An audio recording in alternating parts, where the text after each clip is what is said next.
Hey guys, it's Al from Altruistic Channel, and I just wanted to touch base with you and kind of ask kind of a random, kind of weird question for anybody out there. Did anybody else last night happen to stumble across a dream that shocked the fuck out of them? Like, I mean, just like physically death, like just death, shock, like that level of, oh my, but spiritually you were just like, oh my god, that's so pretty. That's all I can say. That's all they'll let me say on it. But I really would like a little bit. I'm super intuitive. In fact, it's a lot easier for me to be seers adjacent at this point. But this, the reason it bugged me isn't because actually I know what it is now. But the reason I'm bringing it up is because it bugged me in the moment because I realized that anyone else that would have experienced this ascension, this initiation, because it was an initiation, I'm sure of that. Which, by the way, I'm waiting for my fucking brother and sister robe or whatever the fuck I get because I've been this shit. But anyway, moral story is that anybody else who had not been prepared for it or would not have been so intuitively able to see beyond the veil would have snapped. I mean, literally snapped. Their brain would not have handled that. You know, it's not just fun and games, kiddies. It's crunch time. It's the real deal. We are awakened and we are having to rectify our misdeeds and settle the score between our good and bad sides. And God, I can't say this enough, y'all. You are not supposed to get rid of the dark shadow side. You're supposed to make it work. You're supposed to balance it out. If you get rid of it, how can you lead the people who are going to awaken next? You can't. You will be useless because you will be in la la land. It's part of the grounding principle. So you're balancing the scales for yourself and your life and karma. You're not getting rid of it. If you get rid of it, you are doing more harm to yourself. You're putting yourself in a danger cycle because you cannot.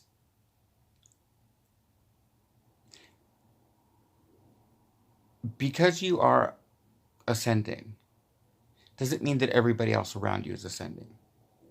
And so you have to be able to justify within your own scope of reality what's going on around you. And as this separates and as it starts to unravel, you have to have that dark side anchoring you into an ability of handling what you're going to encounter. It's the reality. And it's not, from what I can tell, what I've seen, it's not just, you know how God doesn't make mistakes? He doesn't. She doesn't. It doesn't. We know that, right? It made you. We're watching each other right now. We're meant to. Okay? So then trust that there's a reason why the dark is there. In order to survive in dark times, you need to have light. In order to survive in light times, you need to have grounding efforts. Otherwise, you would end up in that utopian bullshit that would not work. Utopia can never exist, and I've said it before, and here's why. In a logical standpoint. If you exist in a perfect existence, you cannot learn. You cannot make mistakes. Then there would be no point to life. You would want to die. And you would die, actually, very, very quietly and without anybody else noticing because it would just be perfectly bliss. In fact, the only thing that you could ever experience in that reality would be ultimate horror or death or I mean, just absolute, just shocking things that why would you want that for humanity? So that's what I'm saying. Like, just watch what you put out there, guys, because a lot of us are magicianing up and we're manifesting stuff. Be cautious of what frequency you're putting out if you haven't thought it all the way through, because it might throw things off a little bit, and then we might have to realign it. And so it's just something to just consider. Also, if this is, I've been also a raving bitch as I've been going through this last part. This is fucking final. Oh my god, November almost. I'm gonna fucking kill somebody, but that's how bad it's been. But I've been throwing temper tantrums, which I never have done in my life. But at 41, I decided to fucking throw shit across my fucking house like a kid. And so I've been going through it. So I'm just gonna put this out there. ladies, if you are a tarot reader or somehow a leader in all of this, can I implore you to please stop leading with your hoo-ha? I get it. Look, I know that you are born female and I was born male. But that doesn't mean that I walk around and let me get to the point first. I'm not slamming women, not at all. I'm actually celebrating you. But when you speak of divine union, is what I'm getting at. We're getting caught in a situation where the feminine, divine feminine, is very clear that the divine masculine is still on his journey. And so there's a clear divisive line that you're drawing that I need to remind you is a complete opposite of what you're supposed to be doing right now. When you are joining with your partner in divine union, you are blending the energies. It's supposed to disappear. It's an equality. It's one and for all. One, not two. Oh, I got two boobs, so I'm going to be a bitch because he has a dick, and I can't deal with it. You're giving me a headache. You're really fucking just giving me a headache at this point. And in a normal situation, I'd be a lot sweeter because I'm a Cancer, but I don't fucking care at this point. I'm over it. But just think about stuff like that, guys. Like I know I'm coming across a little harsh, but nobody's gonna see this. But just be aware of that, okay? It's like, especially because one of my girls, one of my people that I absolutely adore, who I look for spiritual guidance every day.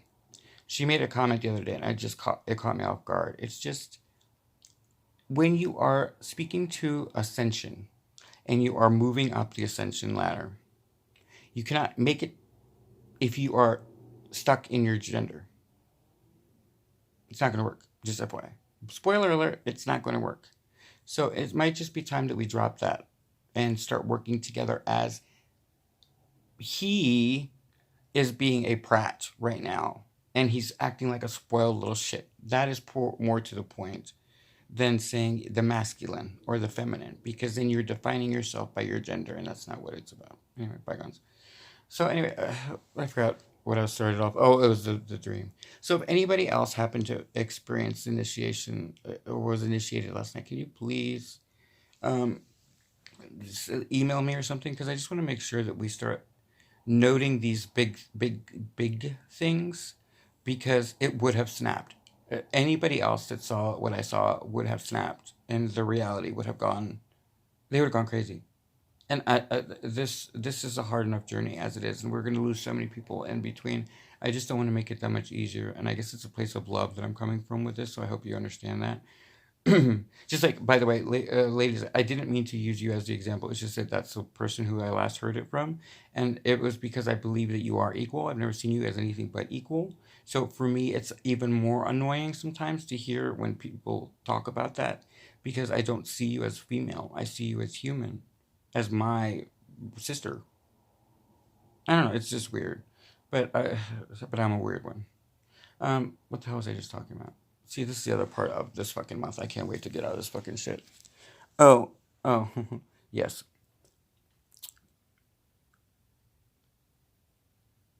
The path,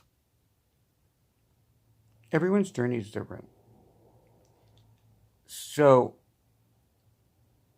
love each other as much as possible. And I guess I'm saying that because I just noticed for me, I went down the wrong path and that I did it by myself. And I wish I had not. I mean, it wasn't really my choice. I mean, somebody did put a gun to the back of my head and tried to kill me. It was a hired hit, but... Sorry, I keep moving it because I'm so conscious of my skin looking so tired, but it was just a long night. So, anyway, moral story is... Oh, that's what I was talking about. So, with the snapping. So, the ascension process is we're going to lose so many people, and it's just... I think it's time that we stop living in fear and actually rise above all of it and start embracing each other in physical form and like saying to each other, okay, I know you're going through it, but try to hang in there. Focus, look at my eyes, look at, we need that human interaction, because although we're trying to get to the 5D, we're still all about the 3D. We're not getting out of the 3D anytime soon. So I don't know why everybody's in a rush to get out. We're not going anywhere. We're not. Not yet. There's nothing's going to happen, anything near that for a while. And so I can't say much on this. But when you step into your power, one thing that I will say is that listen to your internal monologue that's separate from the collective. because I've noticed that there's like a divine spark of wisdom in that. And it's genuine to your childlike state. And there are going to be moments you're going to need to hear that voice in and of itself, just it, with nothing else around it. And you're going to have to hear what that version of you has to say, the victimized child that you buried or whatever. And so it's just important that we start to rally around each other and build a community that religion, as bad as it's gotten, was about. You know, when it's all said and done, this is not just about humanity, it's about spirituality. It's the blending of the 5D, 4D, and 3D experience into one. It's all of us acting as magicians in unison, reaching up, and they're reaching down, and handing us the fruit that we bring to the outside world, right? So it's a team environment. It's all about the community. So say what you will about religion and all it's done in divisive tactics now, and being kind of what the catalyst for what we need to change back from. It did start off in its inception as the pure form of spirituality. So, there's still hope that the religion can pull its head out of its own ass in time. So I just think that it's time that we start to help each other. So when you encounter these things, it might be just good to just put like a video, or even just tell me how I don't give a fuck if people think I'm crazy. And what the fuck you can do about it? And I'm not. I mean, I know a lot more than you, but I don't need to go around going, oh, mine's bigger. Just let's stop with the weapons and let's start working together. That's all I wanted to say. It's community. It's time for community. So anyway, so that's the moral story. I think I covered way more than I intended to, but I think I'm good on that. I think, yeah. Anyway, that's it for L and Altruistic Channel. I'm going to try to get some sleep tonight. I don't know if I can after that last night, but love each other. And Cancer and Capricorns. Oh, yeah. I gotta give you guys a mad props. I'm a Cancer, and I know that I have been through hell for the past 2 years. I know the Capricorns have as well. And the 2020 is going to be equally, apparently. It's the third year. And we were the first to get hit with it. So I just want to send you guys mad props and love. Capricorns and Cancers out there, you are incredible. Cancers, don't forget, you are now taking on fire. You are now the fire queen. Yes, or king. And Capricorns, vice versa, man. We're having to double down. That's all I'm going to give you. Anyway, that's it for me on on Altruist. I can't even speak now. I'm so fucking over this fucking month. Anyway, that's it for Al and Altruistic channels later.